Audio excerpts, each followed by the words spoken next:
I'm excited. I'm excited for for Filipino music. Ang daming mangyayari.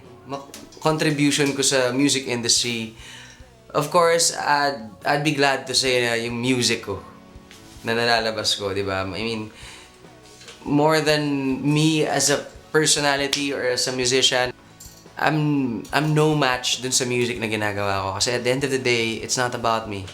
It's not about whoever. It's not about the musician.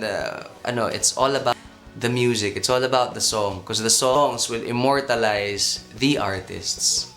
Kasi kahit wala na kami dito sa mundo, yung mga kanta namin, nandiyan pa rin yan at kanta na yan for the rest of our lives. So, yung music talaga. And siguro yung energetic, spontaneous live performances na ginagawa ko.